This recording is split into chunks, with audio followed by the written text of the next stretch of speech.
Coming soon on social medias, it's S-Class. So what's the level? Like a bottle of chibuku? Like a bucket. To my nature, I criticize on social media. Yeah, I think I'm good at that when it comes to social media. That's why I really like spending most of my time in social media. Buli lwenywa ku njaga eyo naye mba sirina ssente ntulaali n'endowooza.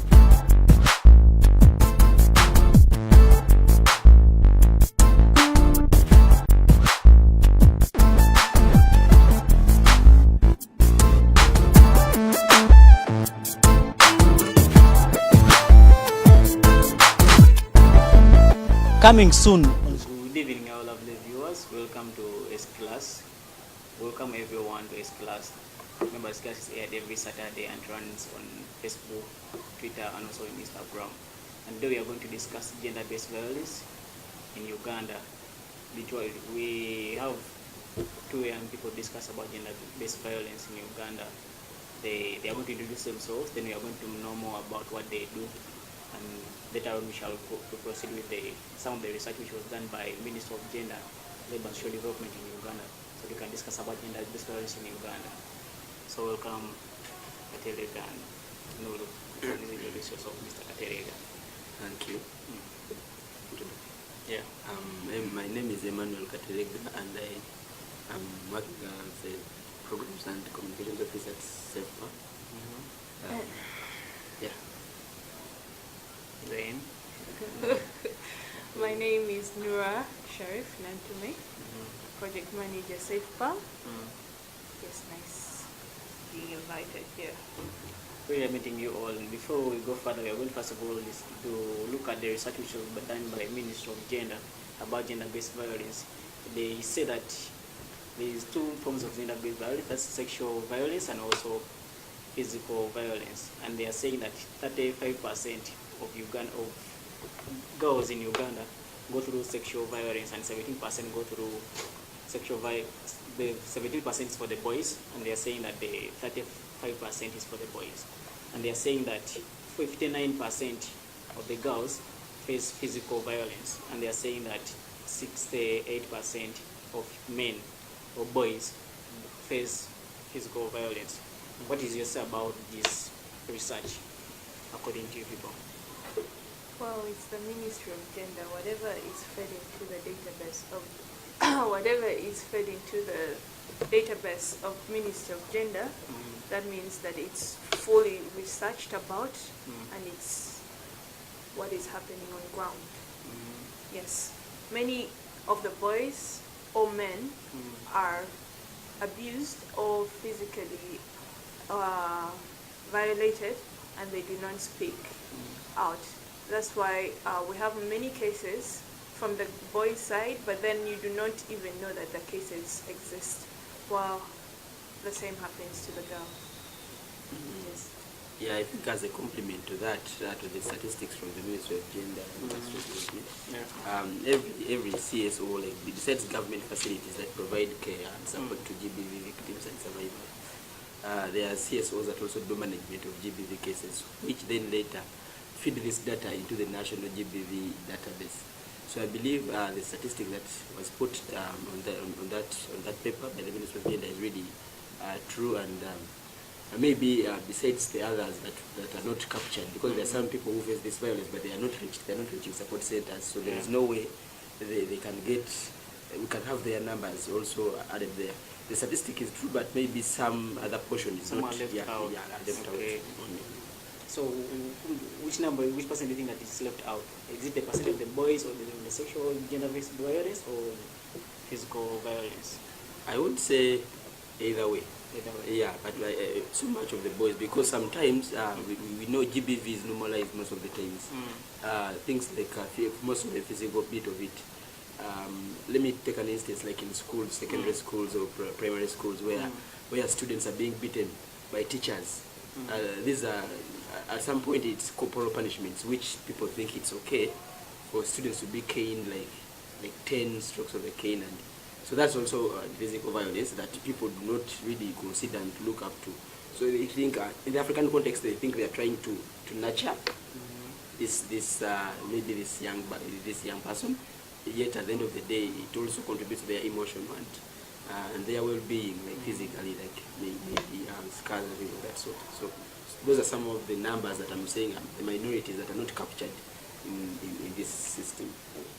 Before we proceed, I want to know more about sexual violence. Why is that when it comes to girls, the percentage is 35%, and when it comes to the boys, the percentage is only 17%, meaning girls are more violated sexually than the boys? And is that true? Well, I believe sexual violence is a crime, yeah? And, well, right now, most cases that have come in, many of them are from the girls.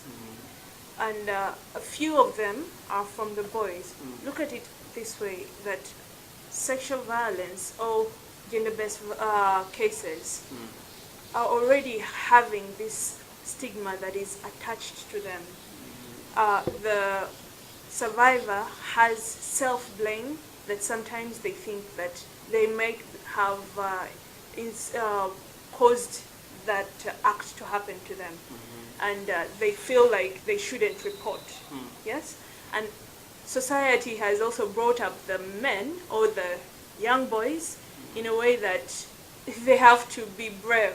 So any boy or any man that comes out and says that I was sexually abused or I faced gender-based violence or battered by my wife would be looked at as less of a man. Yeah, that's very true when you look at the African society. So hence causing all this less reporting from the men and more reporting from the girls, because they are at least a little bit favored in a way that they are the vulnerable sex. Yeah.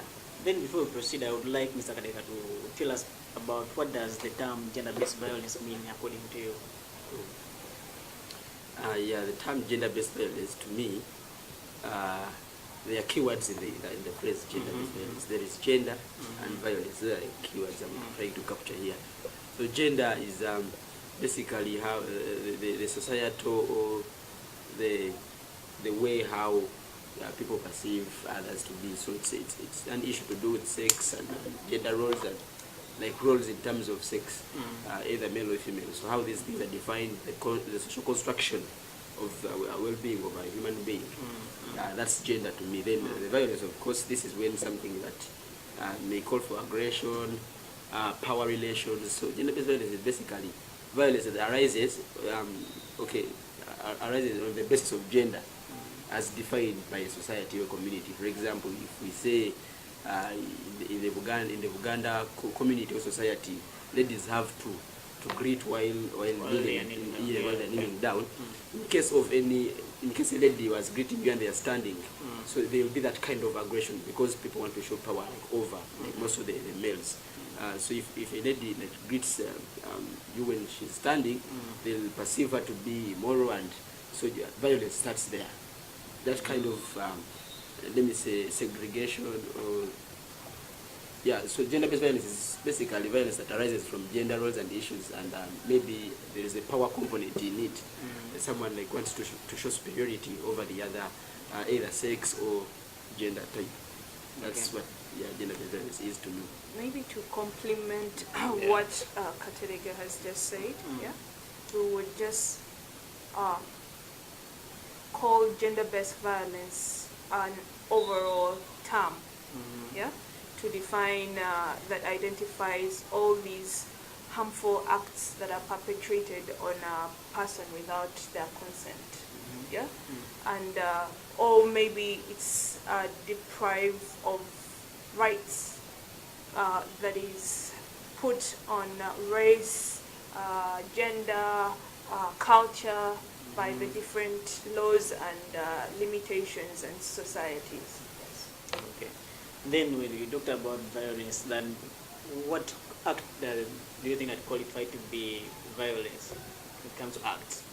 Well, when it comes to acts, there are the physical acts which involve battering, maybe such if it's if it has anything that it inflicts on a physical person, on a physical being of a person, then that is physical violence. That is battering, cutting, maybe strangling. That is all physical violence. Yeah. And then we also have the sexual violence, which involves rape, defilement, bad touches, even many people do not consider, how can I say it? Some sentences are also sexual, can be put under sexual violence because they are verbal, but then they are kind of materializing you, sexually materializing you as a human being. And we also have the emotional violence. This is done through words or maybe acts. Somebody might not literally come and slap you, but just say something that touches you psychologically. Yes. Yes. And then to Mr. Kazali, what are some of the acts that you think that they qualify to be violent? I think I may not be so specific on the acts, but most of the times, of course, gender-based violence is violation of some human rights, or if not all. So there are categories and sets of human rights that really, if they are violated, it's already gender-based violence. Most when it comes to women and girls and children. So because we know way back from the start, women were considered to be maybe a weaker sex. That's already violence that was inflicted on these people, these groups of people from way back. So there are many acts that people do, depends on the relationship between the two parties and under what grounds are you doing this. For example, if, as I said earlier, giving an example of a teacher caning a student in school, for them, like, the idea is they think they're trying to groom. Beating is normal. Yes, beating is normal. Yet at the other end, it's causing some either emotional or even psychological, even nicknaming. Just because a girl has big breasts, they call her Frasian cow. Wow, I didn't know that. Yes. But even like first we grew up nicknaming people. Yes. But I didn't see it as something which can. That was already an emotional. It's something to do with emotions. You know, when nicknames come, there must be something they are trying to see. For example, how people nickname me, they call me Stick. So it depends on the ground. Sometimes it's okay. If it's okay with me, then I don't. You go with it. Yeah, if it's okay, if the relationship between their choosers and their choosee, I don't know if it's true. So that if in case of that situation, if you have like an understanding, it may not seem to be violence. But once this is on grounds of trying to insult, still show power, demoralize, yeah, that's already violence. Yeah, those are acts that I'm looking at. Thank you so much for that. Still, we are going to go back to the data from what Minister of Gender had to capture. And why is it that we have quantitative data when it comes to gender-based violence? I beg your pardon? Why is that we have quantitative data when it comes to gender-based violence? I remember Mr. Kadeka said that there are some gender-based violence which are not always captured in their data system. Why is it there? Well, like I said before, it's not that there isn't data that is flowing in. It's just that there is less of data that is flowing in due to the fact that, like I had said before, many people, many survivors, many victims fear to report because they do not want. You have seen how the press brings all this stigma around the person that has reported. Yes? So people might fear to be identified as the victims of violence, of a sexual abuse, because they don't want to be put in a gatari konfu. Definitely. They don't want to be on top of some newspaper headlines that she was raped. And also, they also are blaming themselves for what happened because they think that they had a way they kind of maybe persuaded or seduced that person into that act. Yes? And also, maybe the other thing is the whole process is long. So most of them give up. Process. Yes. Okay. Do you have something to add when it comes to data? Qualitative data, yes. The reason why there is absence of that connection is one, the technology that we use to capture the data. Uganda is one of the countries that have not. Okay, we are trying to get to realizing and of course appreciating technology issues. Things of like data management systems, computerized data management systems. Yeah. Where even skilled people to perform or to work on these on these machines and technology are really few and not so efficient. As I told you, CSOs have authority to capture data and feed into the NGBVD, but because of the system that is being used, so people are used to the paper-based kind of data management system. So transferring this data to a computer system and then pushing to the national database, it's really It's quite it's quite some people difficult. don't have computers or use Exactly. computers to put all this, and So sometimes cases fail when it comes to all that. Mhm. Then what can we do to address issues of gender-based violence when it comes to data? If data is not qualitative, what can we do in that we can all the information about gender-based violence can be easily recorded? Do we just need to train people how to use computers? Do we just need to put computers in place or to put internet in place? What can we do when it comes to data? Well, I think we're already even doing it right now. Mhm. Yes? First of all, the community or the public needs to learn, to know what gender-based violence is, yeah, so that they can embrace that problem, yes, and then they need to know how to go around addressing the problem. That is through teachings. We need more professional people to come on board so that they can teach the public on how to handle these cases, to know that a person's confidentiality should be treated as first priority, and medication should be also first priority plus safety. Yes? Yeah. So we need to really first teach the public, and then that way they can complement whatever the government is already doing. Yes. Maybe if you have something to add on when it comes to data collection of GBV. I think it's just the enhancement of the skills within the people like concerned stakeholders when it comes to management, like police, the civil society organizations, because government has tried to do it. That's how we even managed to get statistics from the Ministry of Gender. Yeah. Government is trying to do it, but I think we need to push it more. Yes, as individuals, as responsible, of course, citizens, it's our role and responsibility to ensure that this data is captured to help more other people out there. Maybe something that I had forgotten. Yeah. On the side of the service providers, many of the service providers are still stuck to the paperwork. Definitely. They need to be flexible and embrace the new solutions that come to simplify their work, and not see them like addition of work, but see them as another way of simplifying whatever they are already doing.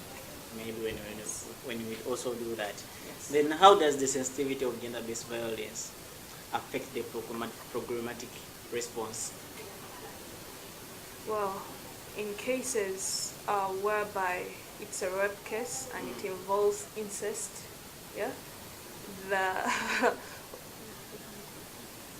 first of all, the survivor's situation as in safety has to be prioritized. So that means they have to relocate the survivor from the home to a more secure place. In places whereby it's a sexual and physical, it's a physical abuse, like a young girl has been defiled, well, all those things, we need to make sure that we pass through all sensible procedures to make sure that her safety is first, medication, yes, True. so that there is nowhere perpetrator will come to compromise already her emotional state, because by that time the survivor is emotionally very, very volatile, yes?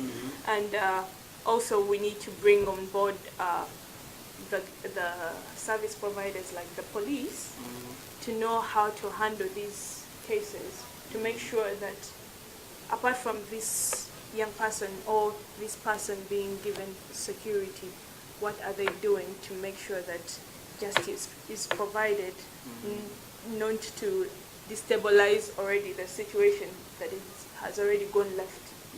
Yes.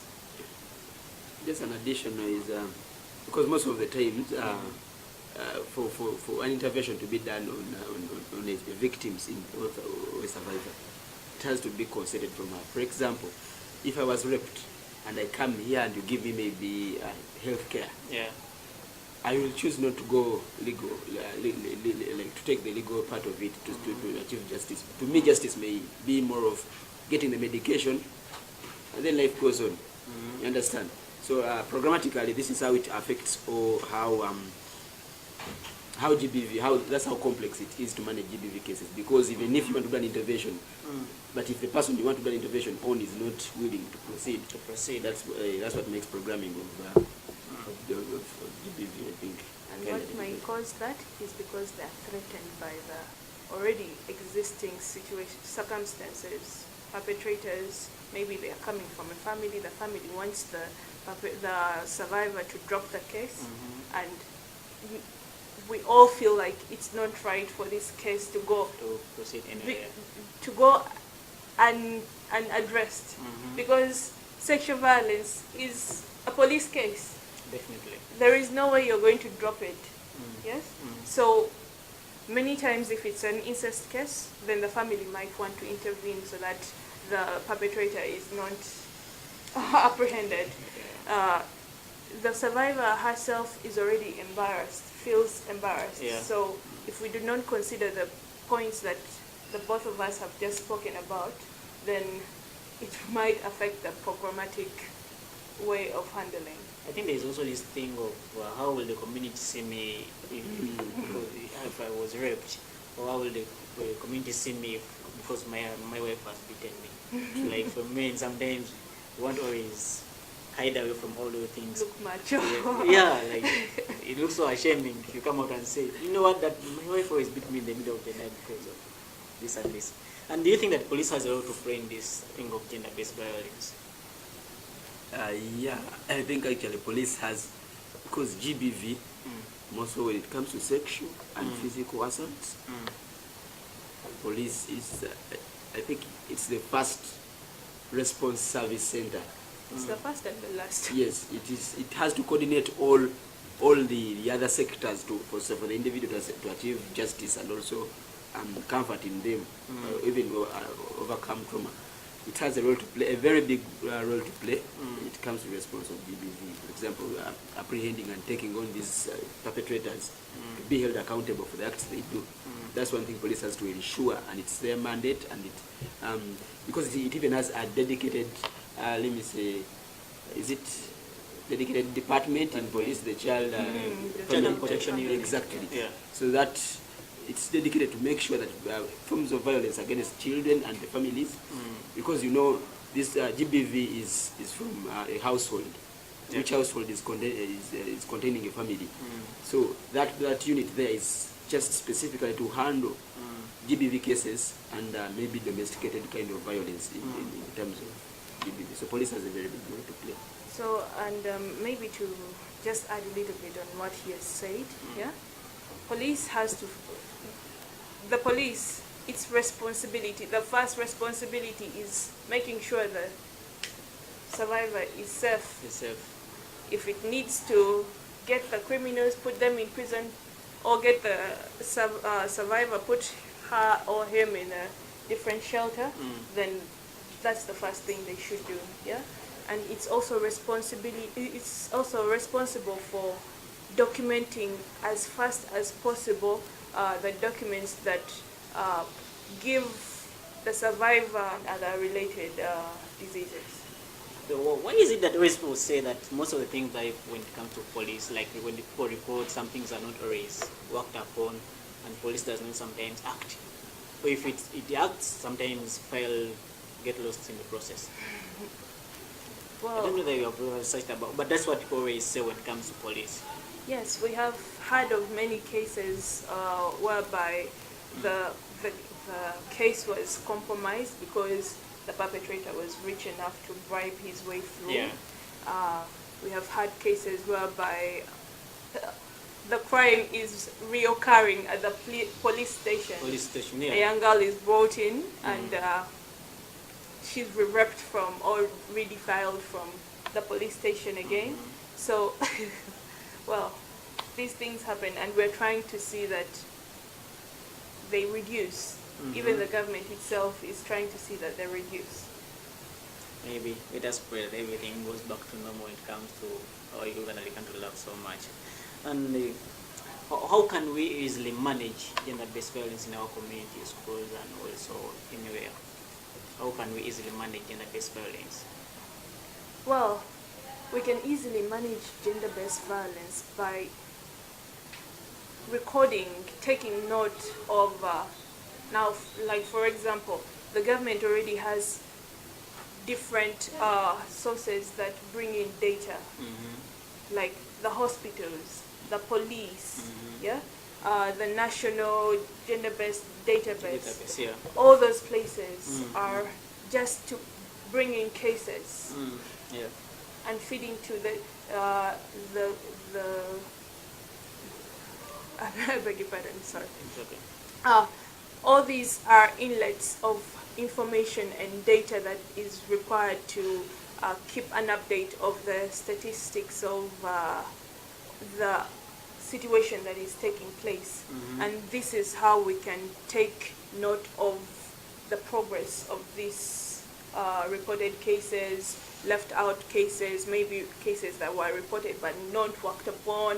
That's how the government is getting to know that this amount of cases were not reported. This one was reported but not worked on. Not worked on, Yes, yeah. and maybe 32 were successfully worked on. And the cases that come into the hospitals also show that this number of people went for PEP before it was above 72 hours. Yeah. These ones requested for contraceptives to prevent pregnancies. Yeah. Yes. Yeah, I think maybe also to add on that, I may change the question a little it's bit okay. because if you say how can we easily really manage GBV cases, I would say how can we. My question would be how can we effectively manage yes, because it's not easy to really manage GBV.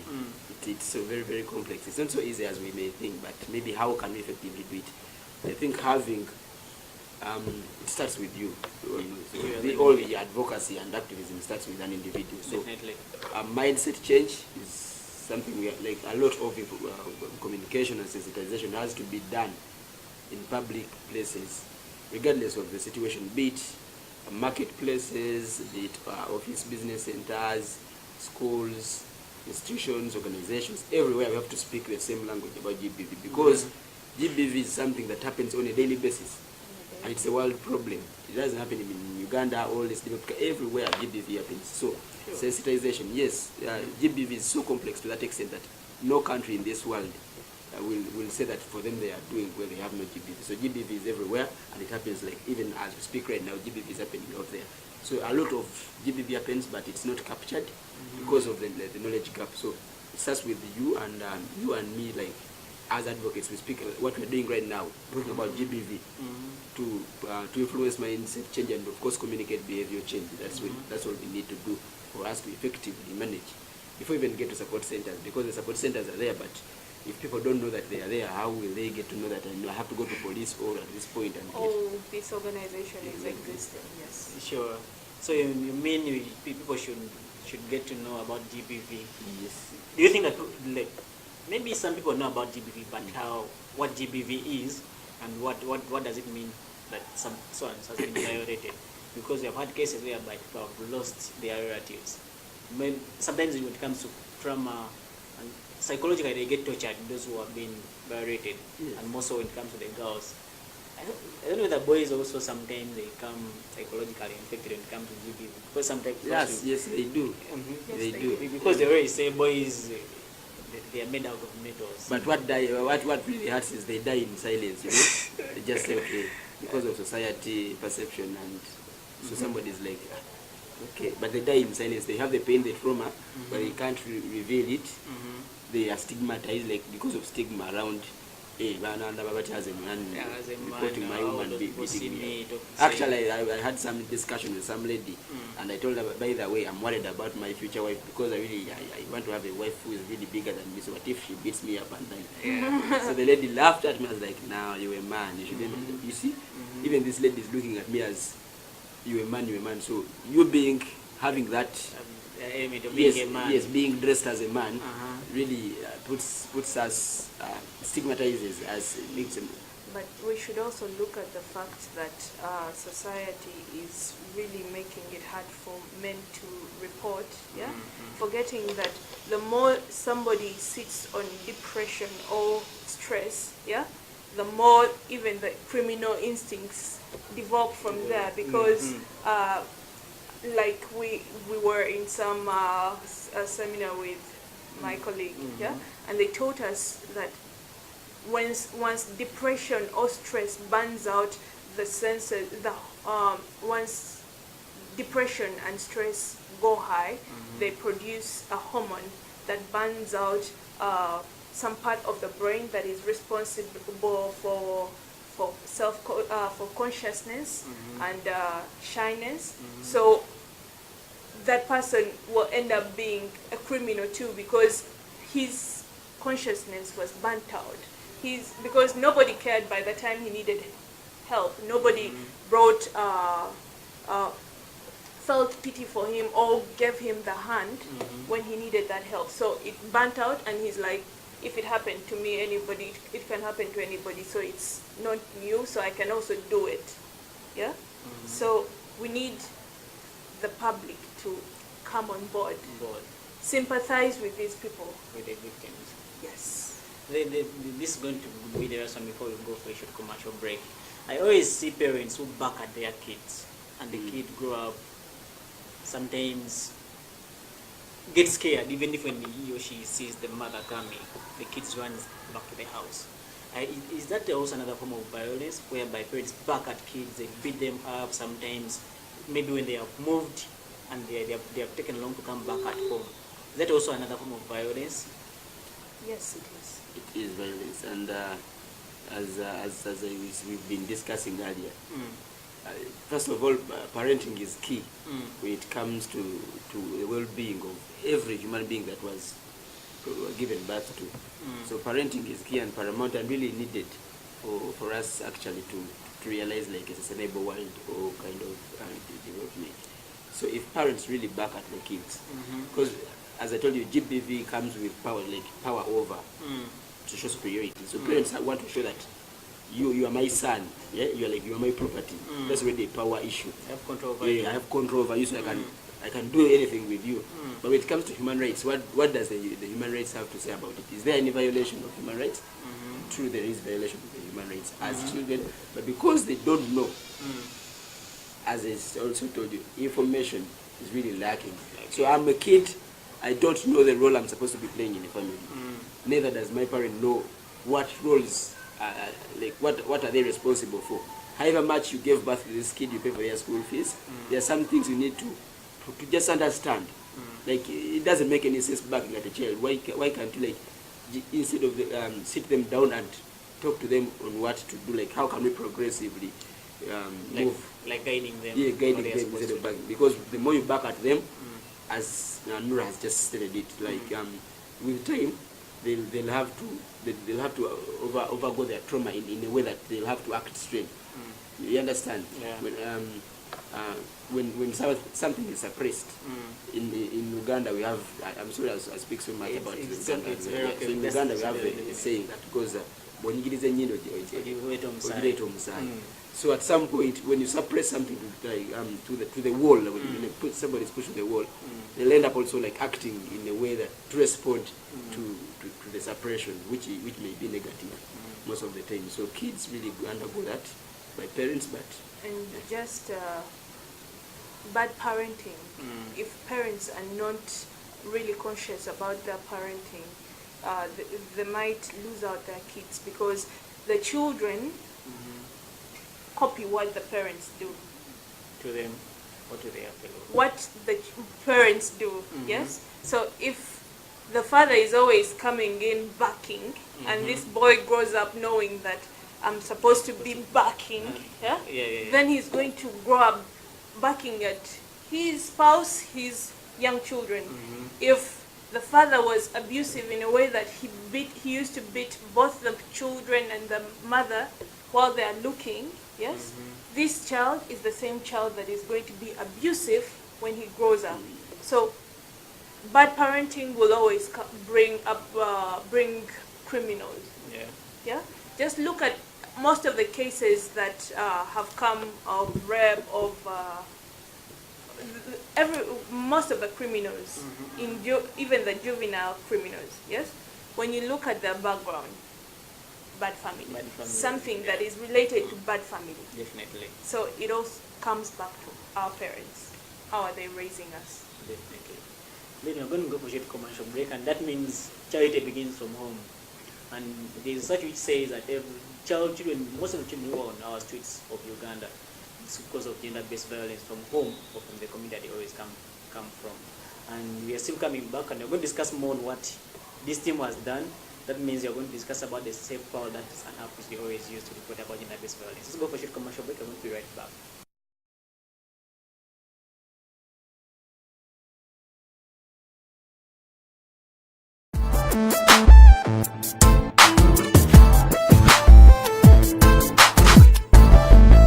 Coming soon on social medias, it's S-Class. So what's the level? Like a bottle of chibuku? Like a bucket. To my nature, I criticize on social media.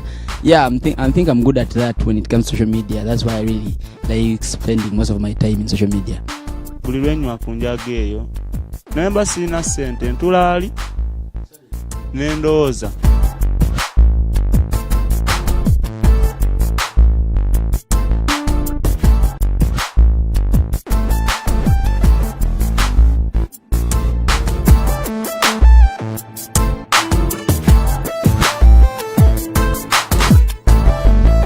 Coming soon on social media. Welcome back from the short commercial break. Remember, we are still discussing gender-based violence among Ugandans in Uganda today. And we have the two panelists, that's Katrika, Emmanuel, and Noel. So we are discussing about gender-based violence. Now they are going to tell us more what they have done to at least reduce gender-based violence in communities and in schools and elsewhere. And they have something that they came up with, so they're going to tell us more about it, and we shall be going through the questions, and they will be giving us answers from their thing that they have made. So, Mr. Katrika, Emmanuel, so tell us about what you guys have done to reduce gender-based violence in communities or in Uganda today. Yes, we come from Safepal, as we introduced our name. Yeah.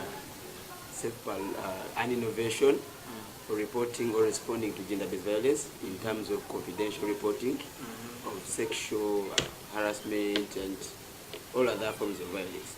Though primarily we look so much on the sexual bit of it. So it gives confidential reporting and timely services to victims and survivors of violence. This is an innovation that is supported by UNFP and partners and key stakeholders or role players in the field of GBV.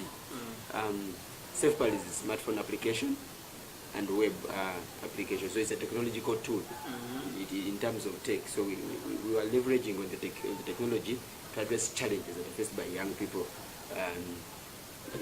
in Uganda, even outside Uganda. So it gives provision of support to GBV victims. Okay. So why do you have to you choose the word Safepal in all names or in all words in the world? Well, we looked at it in a way that who is that one person that knows you most times better than your mother, father, or sister? I know myself. It's your best friend. Sure. Maybe. Your best friend knows your darkest secrets. And most times they do not even say them out. Yes? Sure. So we tried to come up with Safepal unit. Wasn't rhyming, and then we came out with Safepal because apart from being your friend, it's keeping you safe in a way that it's keeping your secrets safety. Okay. Yeah? So that's how we came up with the Safepal name. Yes. So when did you guys start up Safepal? Which year was it, and when is it there? Well, Safepal began its activities in 2017 when it was launched, but it was a baby that was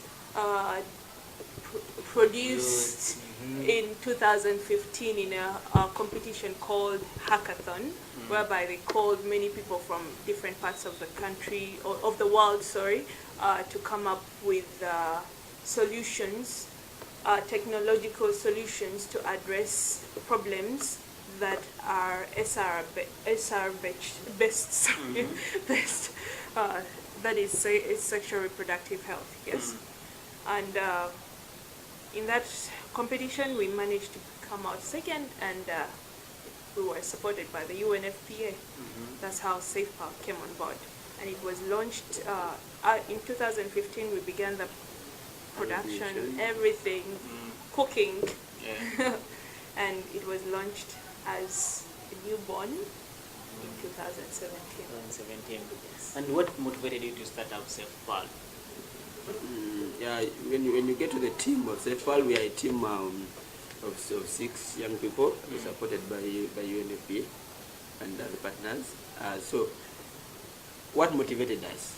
Some of the team members of Safepal, it was out of experience, what they've gone through in life, or what we go through. We know sexual and emotional violence is so much and so common in the young people. Intimate partner violence, sexual violence and arousal, indecent assaults in form of the verbal and that verbal, the nicknaming, and so these are challenges that we face, we are experiencing. Like I'm a victim of sexual violence in terms of language sense. You understand? So when we looked at this and we had these ideas, brainstorm around that, and did some research, we found it so important and critical to have the Safepal mentioned as a team. So that's how we did Safepal came, because of the experiences that we were going through as young people and what we see our fellow colleagues go through. And then when you are saying that it came out of experience, meaning some of your victims. As I said, everyone is a victim. Directly and indirectly, we tend to look at things in a really light way, things that really graduate, because it always takes a small step to graduate to a bigger step. Okay. What age uses Safepal and who shouldn't use Safepal? Well, Safepal is designed for everyone, but we especially are addressing people that are in an age bracket of 12 to 25, because we believe that that person has the knowledge to use a smartphone better, and has the knowledge to help out a friend who might need that help. Yes, and it's also the age bracket that the UNFPA works on. Maybe to complement what Nora has just said, we have primary audiences and secondary. So our primary audience is what we're talking about now. This is like our concept, most of the concentration is at 12 to 25. But this is not, we are not limited to that age bracket. Now I'm assuming I'm an old woman or an old man there in the village and I face violence. That doesn't mean that I won't be supported by Safepal. I can as well report. Then through our referral system and linkage, we can get you to a support center that can take care of you. For example, even in the system, in the Safepal system, like in our partners, we have the 116 Sauti Child Helpline, who basically deal with children. But at some point, they also even tell you that we get cases of people that are 20 and 30 and they want you to assist them. But because it's an intervention that was designed primarily for children, yeah, so this GBV case is cross-cut. So that's our primary audience that or target, but we can as well support anyone. And the reason for why we selected this age group bracket, age group is because they're the most vulnerable people, in a way that, yeah, these people do not, most of the times, this age group is in schools, yeah, so they cannot afford a lawyer, they cannot afford to go to Mulago or to those established hospitals to get help, yes? Yeah. They cannot afford a counselor, yes? So we as the Safepal team, we felt it best to address them primarily, as in bring the service to them, rather than concentrate on everyone. Yes, everyone can report, yes, but we try to look at this person that cannot afford all these services.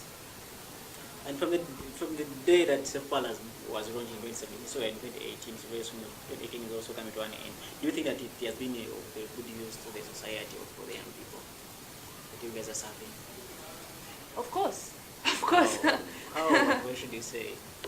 Well, apart from Safepal having the platforms to report on, yeah, Safepal has the Safepal team has been going to different schools, different exhibitions, yeah, to sensitize about gender-based violence and why it is crucial to report cases of sexual violence.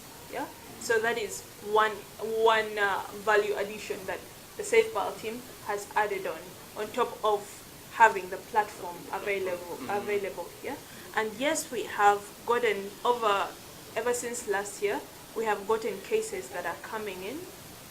People are reporting, and yes, we are happy to say that the reason for why Safepal was made is being accomplished in a way that people are reporting. Okay. Yes. Then, do you always, how sure am I that the data I'm giving or the information I'm giving won't be shared to anyone, or like how sure that you guys are going to protect my information? I mean, the person who is sending this information to you, or the person who is sending all this information, or whatever that I'm sending. How sure am I that you guys are going to protect me? You won't be laid out and tomorrow I'll be in news. Yeah, I think primarily as Safepal, we consider confidentiality, and we assure confidentiality to the information and safety of the victim. That's why when actually when somebody is reporting using our platform, you can't even identify them, and that's why we even use this technology. We don't take your name. We don't capture the name, like the reporting. So take us through what you guys always capture in the database when it comes to if I'm a victim and I'm reporting on Safepal, what am I supposed to put in, and what do I have to be with? Reporting a violence using a Safepal application, reporting a violence case, it requires your just the age. It requires your location. It requires the type of violence, rape, defilement, but touches, like to clarify on what will happen, and maybe your phone number. So that the service providers can get back to you, and if you need them to come over, they can come over and take you or give you services. So that's all we capture, and then for us we give you a unique code to identify you, like a short code like SPM to say that Safepal mobile if you report using mobile. So it's a unique code generated by the system. This is the identifier. When, for example, if I'm pushed to Naguru Youth Network as a service provider to give me a service. So and as a case manager at Naguru Youth, yes, we get an SMS notification and an email notification that the case has happened. Maybe because we give you when somebody reports using Safepal, we map the nearest support center to you in terms of distance. Then this support center takes you and supports you in the entire GBV referral pathway and management. You understand? So Safepal is a linkage between the survivor and support centers, but we give you the comprehensive services that are required for a GBV victim, where we have legal aid, we have psychosocial support, we have healthcare, We have safe shelters for victims, for example, incest cases. And so, when you come to the system and you report, they notify like the nearest support center. I mean, it's not necessarily be what you need, but this support center will take you to At least to yes, the next to step. the next step. For example, let me say FIDA, who is one of our support centers. He has received a case around Kamocha Ugokoto. And this is a rape case which needs immediate attention of getting the medical care, which FIDA doesn't provide. So FIDA will then, through our same system, will first take you for the treatment, medication, then we follow up later with other. So just to simplify the whole thing, this code protects the person who has reported, even if the information which we do not believe can even happen, but just in case maybe the service provider was a little bit careless and then somebody accessed the information, they can never know that Sam reported. Yes, or Nura reported. No, they can't, because it's a code. But my phone number is always there. No. It's not always there. No. So how does the service provider call me? Okay, They have to access the dashboard. That same code has, like, if you don't have access to the dashboard, of course, however much you may want, you can't access the phone number, because that same code is attached to the number. So now, if a case comes, the case doesn't come on the phone. You are just notified that so and so has, like, they give you, they show you a code that this is a victim. Now they identify you with it. So there is a victim in Kamocha. So once you tap, you call. So they go and log into the dashboard, then they get the number. They have like credentials for the dashboard. So when they log in, like even in Agro Youth Network, the service providers we have, not all of them have access to the dashboard. Definitely. Yeah, so we have like key people that manage cases on behalf of Safepal. So those are the ones that have access to the dashboard. They log in, get the number, call you, then that's how the system really works. Then what if when I don't have a smartphone, or no, I can't access it? Data, if I have a smartphone, I can access data, or I can't access website. Well, Safepal provides two options. You can either report for yourself if you have a smartphone, or if you do not have a smartphone, somebody can help you report, because it provides that option of somebody else helping you to report. But in case you do not have a smartphone, you can also use our web form. So many schools, you realize that many schools have computer laboratories. Definitely. Somebody can just go and log in www.safepal.co or www.safepal.org, and then the web form will come, and then that person can be able to report. Thank you so much. Then what if it's something, if I report, I love reporting, and I want to get this information that at least our viewers can easily get to know which kind of information that the person is supposed to give. What if this person can't read and write and needs to report this case? Then somebody can help them to report, for them. When the person is supposed to report in Luganda or in English? You can report in any language. Sure. As we've told you, with Safepal we don't take out of information. We just make sure that you get to the support center as long as that language is a human language that can be understood by somebody, you can report. So you have heard it, and the experts are here. They are here to help you. And which areas of Uganda you guys the Safepal work into? Is it only in Kampala? Is it in Kapchora? Where? Which areas of Uganda are you guys focusing on? Right now, Safepal, for a start, Safepal is trying to first concentrate on Kampala, and then once we effectively cover the whole of Kampala, because Kampala is wide, once we effectively cover the whole of Kampala, then we can begin to scale up to other districts. Yes. But not just to make it clear, not that we only support people from Kampala.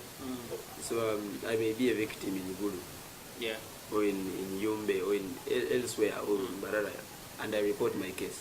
Because this technology is not limited. Like anyone, even in the US, can download Safepal. Sure. You understand? So for the context of Uganda, all I may say, as long as you're in Uganda, though as Nora has told you, for efficiency and effectiveness, the concentration is Kampala. But anywhere from Uganda you can report. Because the support centers that we work with, Safepal as a system is housed by UNFPA, the United Nations Population Fund, so that's where even the office is. So when I'm there, the system is managed like from there, you will say. But these support centers have different branches around the country. Take an example of FIDA, take an example of Reproductive Health in Uganda, Action Aid, Naguru Teenage Center. They even have campaigns they do outside Kampala. Yeah, they have services, they offer like outreach services. So in case of somebody like of that sort, we know our support centers can have the capacity to support people from wherever they are because of the connection and the structures they have. So, but on the safe side right now, most of them Kampala. Kampala mostly. Yes. Okay. Then, because ever since we say that we were going in 2017, and I've never been on the street and I saw a post of Safepal, how far have you guys reached in promoting this? Because if I'm to look at it, it's one of the, at least it can help us reduce gender-based violence in our communities and in our country. So how far have you guys reached in promoting it, if it can help us reduce it? Well, Safepal has done different exhibitions, yeah, and it has a page on Twitter, on Facebook, on Instagram, on LinkedIn. We are trying to promote and make sure that everybody out there gets to know about Safepal and why they should report, because promoting a product without showing the people why they should use that product, then it's no use. So we are trying to do both things, or about both promotions of the problem and then how to address it using Safepal. And the team is also conducting different focus group discussions, also outreaches in schools, and very soon we shall be hitting agencies. Yes. Maybe when you have something to add on to promotion.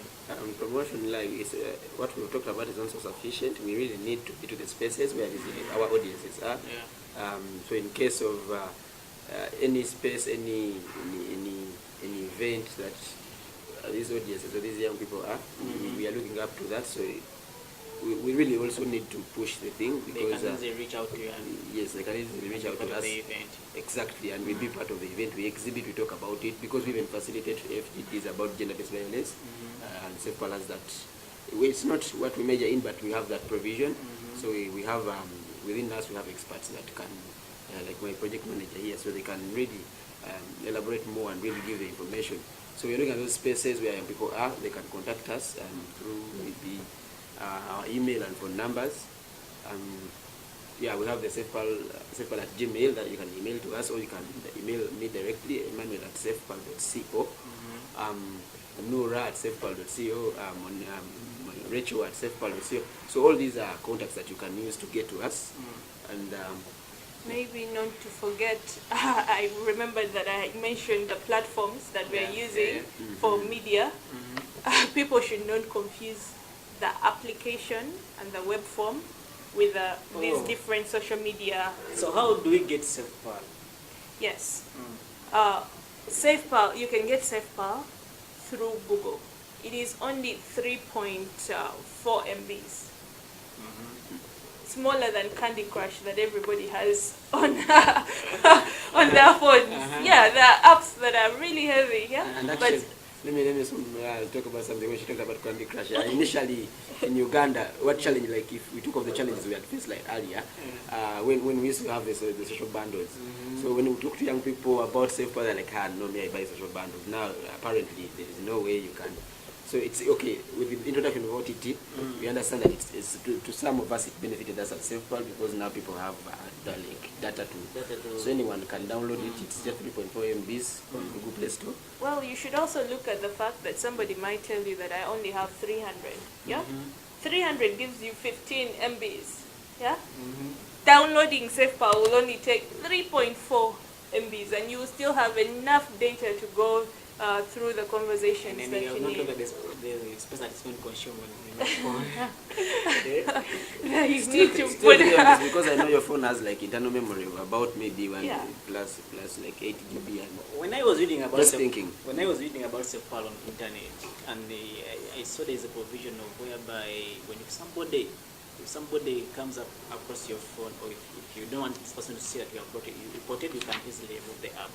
I don't know whether it's true or false. Well, that is part of our confidentiality promotion. Yeah, Safepal provided a user a button, an exit button, Exit button, yeah. that helps the user to quickly uninstall the application in case they are in a very compromised place, and maybe sometimes they might have had only 10 minutes to access a perpetrator's phone.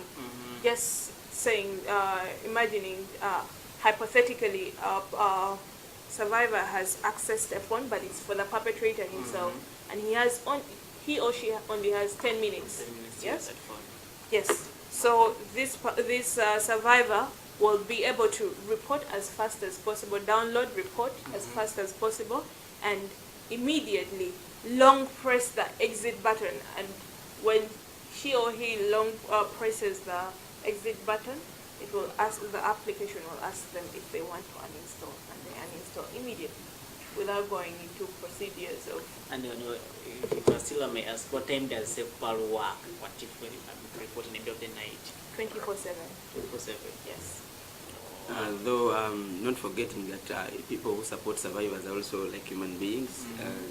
Yes, the event, because yeah, some people like I have to make it clear, because Safepal is okay. It works for emergencies, but not so effective for emergencies. Most of the times we do post incident. It has happened like 5 minutes, and not that I'm worried. Okay, you can, if you can. We may not respond very fast because you say somebody is going to read me, because it's not a call center. Yeah. So it depends on the timing, but it's online 24/7, and the support centers are online 24/7. But sometimes late in the night, maybe Maybe people might be sleeping, but that does not prevent a person from reporting, reporting, because immediately when the service providers get that alert, they will still have to take action. So if you are sleeping, obviously in the morning at around 6 they are woken up, and by 7 I believe they checked their phone to see what the Or time maybe is. if I was sleeping and then this phone vibrated or alarmed for me, I would wake up. Looking, it's a case, and you cannot say that, oh, I'm going back to bed. You have to. They are mandate. Okay, maybe. Do you think that our country, Uganda, has reached that of reporting using applications? Uganda is one of the countries in Africa that has really embraced, that is embracing and has embraced technology. So yes, I think Uganda is ready. And besides, this is where we're heading to, the technological era. So even when it comes to globalization, technology is key when it comes to development, and it's recommended. Actually, even when you see budgeting in Uganda, they have invested a lot in the ICT ministry. Yeah. So and I think according to research about the smartphone penetration within youths in Uganda, it's getting to 80. So surprising. Sure, 80%. Yes. Yeah. You can research about it, like penetration within young people. That's how far we've progressed as a country. So they are embracing the technology, and that's what we want to tap into, because we know young people Curious. they are curious, and they need confidential stuff. So I can report with my phone, nobody knows it. Nobody knows. It's between you and your phone, and Somebody this could be thinking I'm just playing WhatsApp maybe a or game, chat or even or WhatsApp anything. and I report. So I I'm don't need to reporting walk to something when police. I you're- don't need to walk to. So even police will come in my convenience. I may choose that, I don't have transport, I'm here, so the intervention will be done by the service provider arrangements to get you, just in case you will not. That's how far our country has reached. And where do you see Safepal in 10 years to come? If I may ask that. We began seeing Safepal going global from the day we began thinking about Safepal. Sure. How? Yes. Because we do not think that Safepal should be something that should be kept to one country alone. If we can save as many people as possible, then why not expand to East Africa, then to Africa, then, the sky is the limit. Yeah, I And think- go Safepal global. Yeah, I think, yeah, maybe 10 years from now, because, you know, Safepal is operating on a kind of open source. So it can be reflected elsewhere in the world. It will be easy in case somebody is interested. Still, I want to say Safepal, like, before even the 10 years, like, I think a few years from now, I think we shall be the national GBV reporting tool. Sure. Yes, that's where personally I'm seeing Safepal going, like to be the Uganda or the national reporting tool, like For for GBV. GBV. And we're already making integrations with different service providers elsewhere, not in the country. So that means the dream is still there. It's still coming big. And this might be the last one. And do you think you guys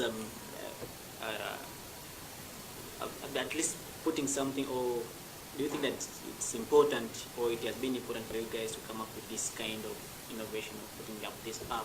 Do you think that you are contributing, or you are putting a brick on fighting GBV from the time that Safepal has been innovated and the time that it has been launched, and the cases that you guys have been receiving? Do you think that it has been so effectively used, and do you feel proud of yourself coming up with all this? Well, we are already proud, yes? Whether it's one report, whether it's 2 reports, that's a step forward, yes? And that is already helping somebody. And once you help somebody, that is already pride, yes? So we are already proud, and we think we can do even much better, yeah? And we are already thinking, we are already doing much better, yes. Yeah, and I think, yeah, we are contributing to, yeah, you know, it is a tool, it's an option. If you have, like, actually development in terms of SRHR and GBV can be benchmarked or can be realized through provision of options. For example, if I'm going to Kampala, yes, I have one route, but I have options to take. Yeah. I may use a border to get there faster. I may use a taxi. I may use if Uganda was that You may use a train. you may use a train. So if people have these options, it's really, so we are creating another option. So if I can't walk to the service support center, what else can I use to let people know? You understand? If I can't if I don't know where these places are, how can I get to know? So Safepal is really contributing. It's also a tool. There are many others out there, so we are also a contributor to ending GBV. And the fact that GBV is not like any other problem, whereby if a girl is pregnant, you will see that the girl is pregnant and she needs to go to hospital. Yes, Safepal has contributed in a way that now the people that are voiceless are having a voice. Yes, I might be hiding behind the screen, yeah, but at least I'm reporting, and at the end of the day, I'll get help. And I will be also counted and reported. Yes. Thank you so much. At least your last word to the viewers before we end the show. Yeah, my last word, let me take the opportunity to say the last word. Actually, before you say the last one, let me say mine and you say yours. Be a gentleman. Be a gentleman. You know, At least for that's GBV. So I would like to inform the general public that our social media platforms, yeah, are not to be reported on unless maybe you're just commenting or you have a question, yeah, you can post on our social media platforms. But apart from that, please do not use our Twitter, our Facebook. Do not use them for reporting. Yeah, only use the web form and the application that you can find on Google. And thank you so much for listening in. Okay, thank you very much. Actually, just stressing what Nura has said, Safepal can be gotten from Google Android Play Store, Google Play. If you type in Safepal, SAFEPAL, then of course you'll see the application. It will come, download, and be in position to report for yourself or even on behalf of others. So anyone can have it. You can even report a stranger, like you see violence happening on the streets. Even some. Yes, anyone can report. Maybe somebody violates. Yeah. www.safepal.co or www.safepal.org. Those are the platforms we can get the web reporting tool. We are on social media, WhatsApp, Twitter, Facebook. Go reach out to us and let's continue discussing. Let's have like a joint efforts to ending GBV, because GBV is real. It's happening. It's affecting many young people, and their dreams are not realized. So we want every young person to live their dream. And Yes? your comments are very crucial to us because we can make our platforms better. Thank you for this. Something that I forgot to tell you. Yesterday 8th of October was Teachers' Day. Yes. Do you still remember your primary teacher? Yeah, those who came near me, remember what they did, the violence they did to me. Sure. Do you still remember your primary teacher? Of course, You can see by with the those time, games, yeah. those people. But then, still, I appreciate them because They made who? they gave us a step to who we are right now. Yes, we would have been criminals Hoping you're somewhere. not the guys who were nicknaming teachers because you say. Of course, I was one of them. At least him, I remember he was one of these guys. Of course, I was one of them. Sure. So thank you so much for watching, and don't forget to always watch us on Facebook, Twitter, and also on Instagram. Remember, his class one is every Saturday. And today we have been discussing gender-based violence. Gender-based violence is real. We have said that sexual gender-based violence, when it comes to female, is 35%. Women are violated, and 17% those are boys or men who are violated.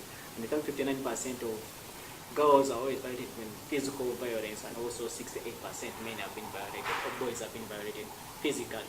And don't forget, always tell us your information, drop your comments, like the page, share the page, tell your friend to your friend that discuss with and thank you so much. Shall keep in touch next time. See you.